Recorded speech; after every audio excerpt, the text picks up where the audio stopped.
Hi y'all, Danielle back, Danielle's Homemade Products. I am making pepper steak for dinner tonight, so I thought I would take y'all along for the ride. It's a very simple meal, but it is very good, yummy, and pretty simple to make. And you can do it a couple of different ways, whether you've got a lot of time or only a little time. So I grew up on instant rice or minute rice, whatever you want to call it. So I've got a pot of water and the other burner, which you can barely see right here. I'm going for the rice. I always start that first. I don't care how many times you read the directions and it says let sit for 5 minutes. I call bullshit on that. I always have water in the bottom of the pot, even if I'm careful with measuring. So I always start my rice first.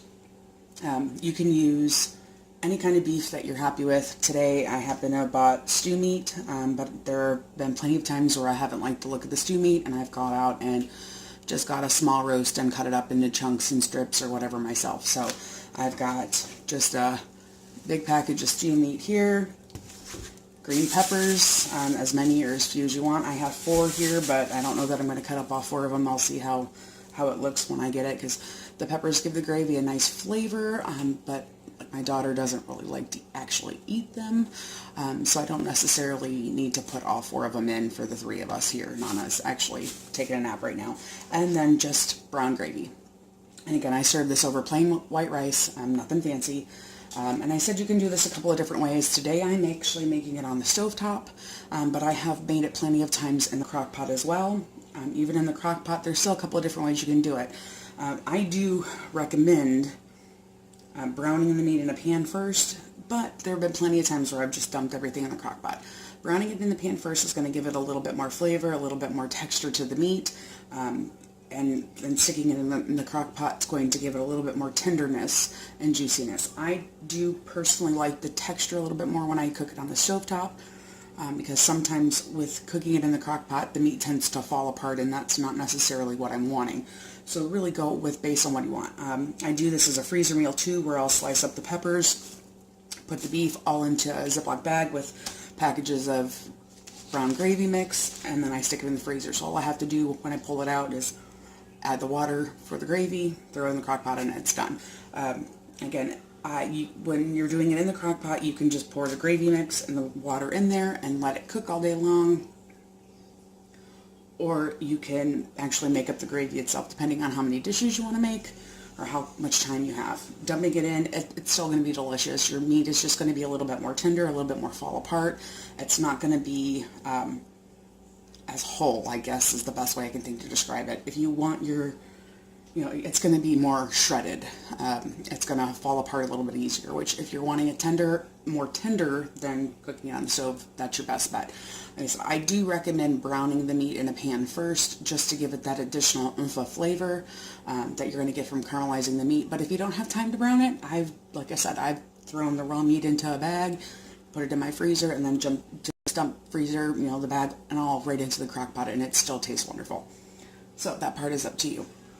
So right now I've got the water going for the rice, which is almost about ready for me to dump in the rice and set it aside.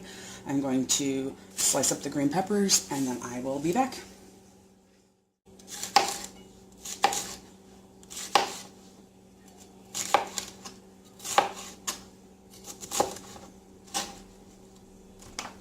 So I'm getting my peppers sliced up, and I thought I'd come back and mention one thing too. I happen to like my peppers with a little bit of crunch still left to them, which is one of the reasons why I prefer to cook it on the stovetop. If you do cook it in the crock pot, they are going to get softer, so they're going to be very soft if you've cooked them all day long in the crock pot. You can do them for 4 hours, 8 hours, however long you want in the crock pot, but the peppers tend to be a little softer. I don't want to say mushy, because they're peppers, but they're a hell of a lot softer than if you cook them on the stovetop for just 20 minutes in the gravy. So I thought I'd mention that real quick, and I will continue slicing up the peppers.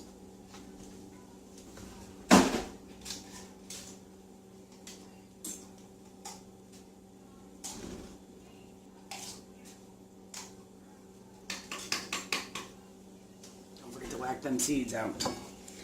And I just slice them up like I said in this one, or 2. And I just slice mine up as if I would for like fajitas.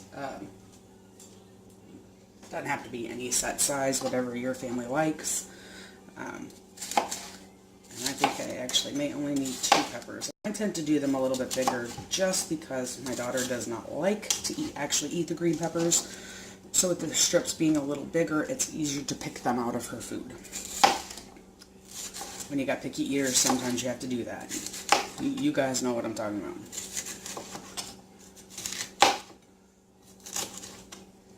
Okay, yeah, I think that's plenty of peppers. All I'm really wanting is the flavor. And like I said, I like the crunch. I like them to have still a little bit of crunch to them when I cook them in the gravy. But the peppers give the gravy a nice flavor as well. Now, since my meat, I bought the stew meat this time, I don't have to slice that up, so I can actually just start to browning. I'll brown all of the meat, and then once all of the meat is browned, then I'll actually just add the gravy right to the pan and get that all mixed up. So I'll be back in a few. A little bit closer so you can see a little bit more what I'm doing. I'm getting my pan heated up so I can start browning the meat. You can add a little bit of oil to your pan if you want to. I probably will add a little bit. My rice is sitting over there fluffing up or soaking up the water. I do have quite a bit of meat here, so I will have to cook it in batches. So I do have a bowl ready so that I can stick the browned meat in there while I'm getting the next batch. And I'm a weirdo when it comes to touching meat, so I do have a glove on just so that I can quickly get it into the pan and not have to worry about cross-contamination, because, yeah, I'm weird like that. But I am going to start getting this meat browned up, and I will be back once I've gotten it all browned. Thanks. Switch to the other burner because it's a little hotter, and I made the mistake of putting the meat in before the pan was hot enough because this burner doesn't heat as quickly. So I'm mixing up my gravy just according to the package directions. Again, I'm using packets because that's what I grew up on. If you use the jar gravy, that's perfectly fine, whatever gravy you like. And all you got to do, if it's a jar gravy, all you got to do is pour it in. And I did go ahead and add the peppers already.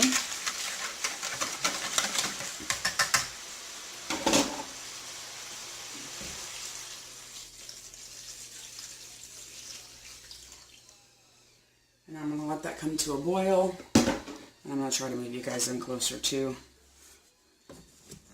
I'll probably just move back to the other burner so you can see better.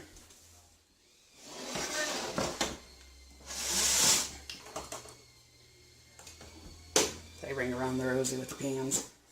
And now all I got to do is wait for this to come to a boil and thicken. Once that happens, like I said, I've already added my peppers, obviously. You could probably see that now. But once it comes to a boil and starts to thicken, I'm going to let this simmer for about 20 minutes so that I know all of the meat is cooked completely through. The point of browning it was just for texture, extra flavor. It wasn't to completely cook the meat through, so that the act of simmering this in the meat and gravy, that made no sense.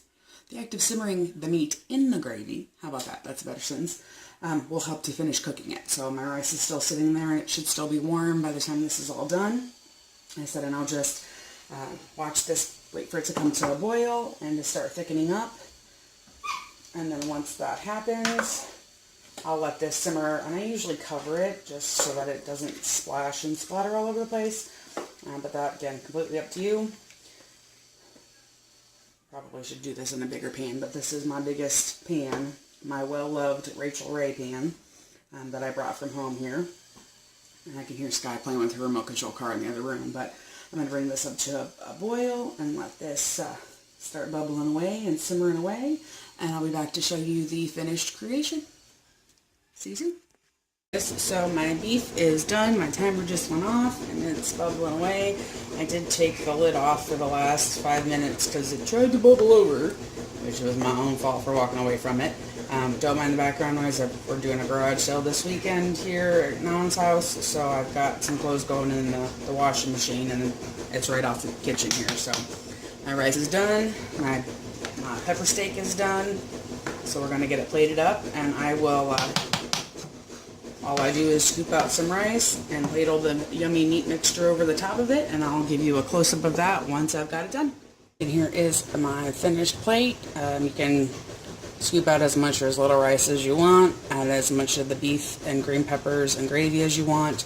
The gravy will thicken up a little bit more as it sits and cools. No such thing as too much gravy, right? Just a little bit more gravy to that.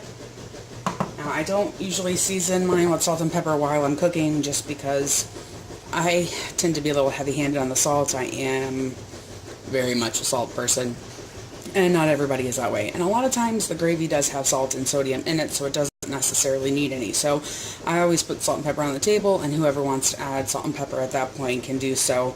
The peppers, definitely, I usually have to sprinkle at least a little bit of salt on those. But there's a final product. Again, took less than an hour to make. Even quicker if you just throw it in the crock pot and let it cook away all day long. But there you go. If you like this, don't forget to give me a thumbs up, subscribe, and leave your comments below. See you soon.